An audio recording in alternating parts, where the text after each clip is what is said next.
Welcome back to Two Trees in a Pod with Alyssa and Sam, where we talk about all things life and relationships and tie it back to faith. I'm Alyssa. And I'm Sam. And today we're excited to share with you our Dry 365 story. Let's get into it.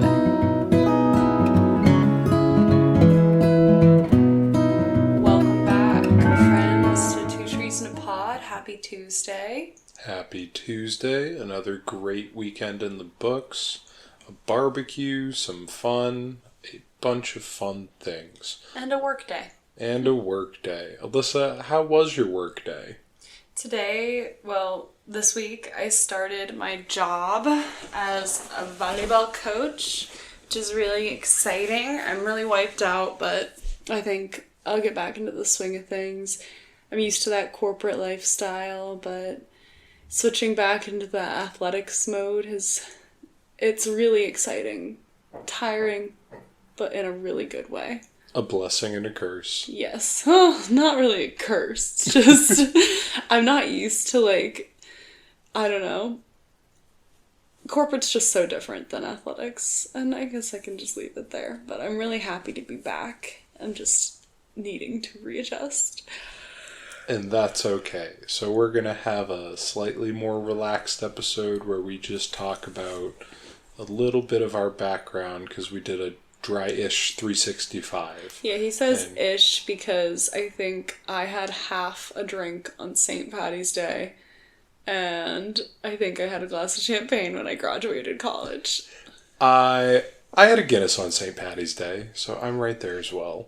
But for the most part, it was a dry 365. And so dry 365 is when you don't drink alcohol for a year, and to us, I guess we broke that on St. Patty's Day and when I graduated college.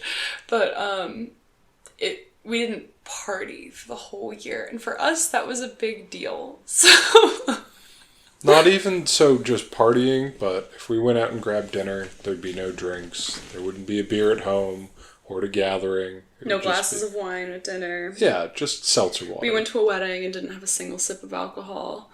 That was crazy. Yep, just seltzer water.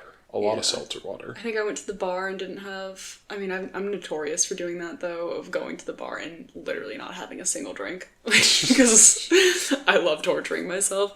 But it was stuff like that, and it was interesting. So we thought we'd just kind of take today to reflect on it. Thought I'd have time to prepare a more structured episode today.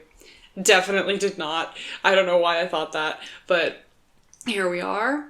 We're doing this. We're committed to this episode. So, dry 365. I'm actually looking at a picture that it just changed on our digital photos. It came up of a picture of some mocktails we made for Thanksgiving because we still weren't drinking over Thanksgiving. So we had a lot of fun with mocktails and stuff. We did have a lot of fun. There's a lot of creative things you can do. And it's crazy how when you feel so much more energetic from not drinking, how many things you just want to kind of try and do. Felt like there was a lot more time in the day and a lot of things we could accomplish. Yeah, I definitely felt that way. I don't know about you guys out there, but I am really sensitive to alcohol. We went to a birthday party last weekend and had a few, and I'm still recovering, guys. 4 days later. Still recovering. It's just, it really takes a toll on my body. So what I really appreciated about the dry 365 was how good I felt all the time and how I didn't waste any days being hungover.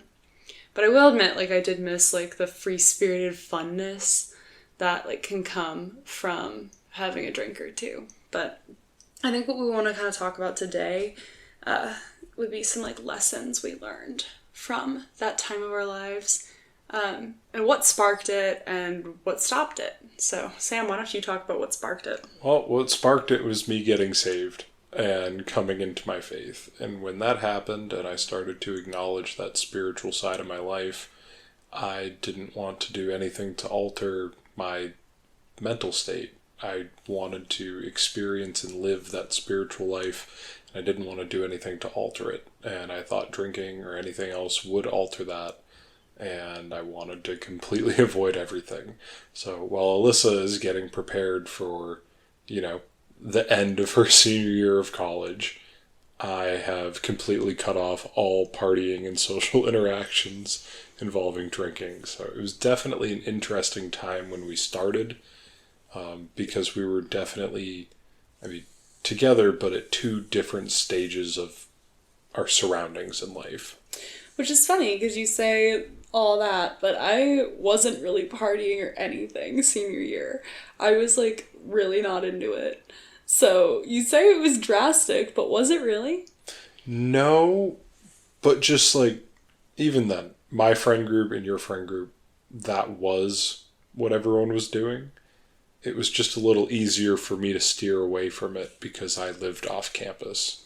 And you technically lived off campus, but you were still going to school. Yeah, I was still a student and an athlete and like in that with teammates scene. And Yeah, which I loved. It's just tough to stay out that late and just do all those shenanigans when you're not indulging. yeah, when you don't drink, you realize how much you don't really enjoy being in a lot of these environments. Yeah, and it's not even the people. It's so much for me. It's like, I don't want to stand in a bar where people are bumping into me and like passing by you, pushing you over. You don't want to stand in a sweaty, crowded place with music too loud to have a conversation inebriated. Yeah. No, it's not that fun for me. I think those types of environments that are fun for me are when you're like in a smaller group setting, just sitting around a table having fun. That for me is like what I missed, I think, the most about it, about alcohol in general. But it was definitely an interesting experience, and it carried over into starting my grad program, which was super weird. And what actually broke Dry 365 for me was going abroad with my grad program. So that's how mine ended. And I think when I came back, because I went to Germany, guys, you can't do dry anything in Germany. They won't even serve you water in Germany. They will charge you for literal tap water, and you can scream, cry, and throw up, and they will still serve you alcohol. Like, it's just how it is over there. I remember ordering, like, a tiny glass of beer, and the waiter came over with, like, a stein and was like... And I was like, this isn't what I ordered. And they were like, well, yeah, I don't care. Like... I was like, okay. But, yeah, the culture is really different over there. It was super fun. I appreciated it a lot, and it kind of sparked a little interest in alcohol for me again, which was really interesting because previously I'd been so removed from it, so against it. But what sparked it again for you, Sam? Was it me going to Germany? Yeah, it was you coming back all, I'm craving a beer. I'm like, well, I've never heard you say that before. It's just the way you do things over there, you know? But I think we kind of have found that we don't have to be completely anti-alcohol, anti-everything, you know, like, I will never have a drink. We've found that for us, what's working is just that balance of, like, having a drink or two, but it's not like I'm drinking to get intoxicated and out of control, because that's not super fun. Especially, like, we don't want to sleep over anywhere, so it's like, you have to drive home. So you don't want any of that situation. Yeah, that's always the big one for me. I never want to stay over anywhere, so it's just, yeah, don't drink much. I always designated drive for everybody. I think people appreciated the fact that we were doing a dry 365 because we were designated drivers. Yeah, everyone enjoyed knowing they had a ride with no Uber cost. Yeah, but I think what was like really what changed my perspective on a lot of things doing the dry 365 was like, I can still go out and have fun and not have to be intoxicated while doing that for it to be a good time. Yeah, just would you look at that? I can actually enjoy the company of my friends without needing to be drunk. Shocking, right? And like, no hate to the people who are drinking, this is just what we found works for us. But yeah, it's kind of found this place of balance now, which is cool. It definitely feels a lot better. And one of the most underrated things, you don't feel bloated. Beer makes you feel bloated. Drinking makes you feel stiff. Waking up the next day and being able to go do pickleball or whatever other sport we're trying to do, or enjoying the gym, your body just thanks you. It just feels healthier. Even if you just had a beer the other night, what it does to your body just feels worse the next day. Yeah, I've definitely noticed that, especially after having one or two over the weekend. I'm like dying. But I think it's cool to find a place of balance with it because, like, we read in Ecclesiastes, like, there's a season for everything, there's a time for everything. It's good for man to drink and be merry, right? All those verses. But it doesn't mean that you're a bad Christian for having a beer or two with dinner. It doesn't mean that you're a really good Christian for doing a dry 365 or never touching alcohol once in your life. These aren't the things that define us and account for our salvation. Our salvation came from Jesus and Jesus alone. Like, we didn't get saved through our actions. It's like a matter of intent, right? Like, are you going out to drink to black out, or drink to forget, or drink because you don't like the people you're around and it's the only way you can tolerate them, or drink because you're sad? Those are the reasons that aren't healthy for it. But if you're drinking just because, oh, I really want this drink right now, or I'm celebrating, or I just want to have one, that's the healthy balance I think we've come to, where we're like, okay, we're not harming our relationship with God here by having a beer. It's different. It's all about the intent.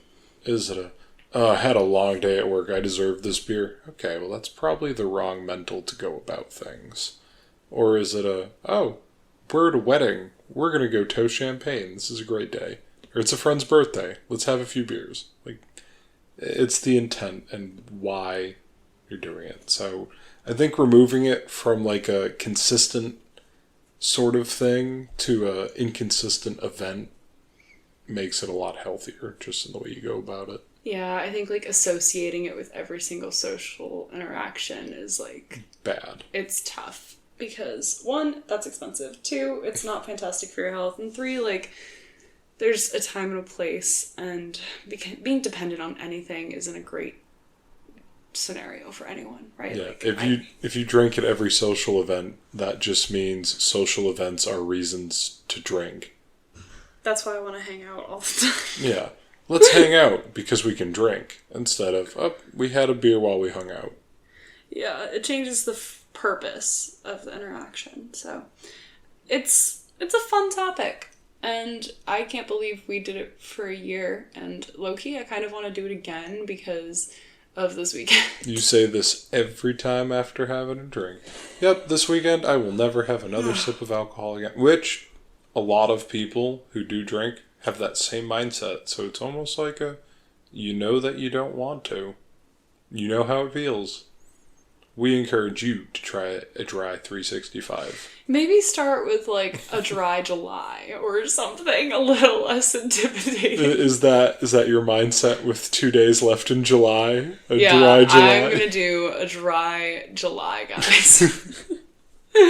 No, but in all seriousness, like, just try one social thing where you're not super indulgent in it and just see how you feel.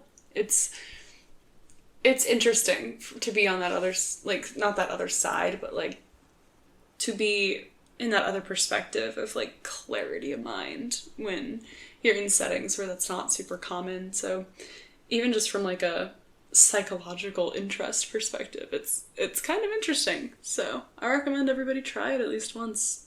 And, you know, it's about intention, man. And when you go to that event, did you have a bad time? Was it just boring and weird? Well, then maybe that event was just an excuse to drink and it wasn't actually something that was enjoyable. Yeah. I see that. So, Sam, do you have any final thoughts on this quick episode on Dry 365? That pretty much wraps it up. Just see how great life is sober sometimes, but that doesn't mean you have to cut it all out completely. There's a balance for everything. There's a time for everything. Yes. So we thank you for joining us on this brief episode of Two Trees in a Pod. We're sorry it was a little more scattered. We're really grateful for our 1 to 5 listeners. I think that's our range right now. So it just means a lot when we see those little viewer numbers go up. So thank you for listening. If you guys have any episode ideas or topics you want to hear us unpack, feel free to DM us on Instagram, leave a comment, leave something in the Q&A on Spotify. We read it, and yeah, or text us, because most of you guys have our number. So have a great week. Stay blessed.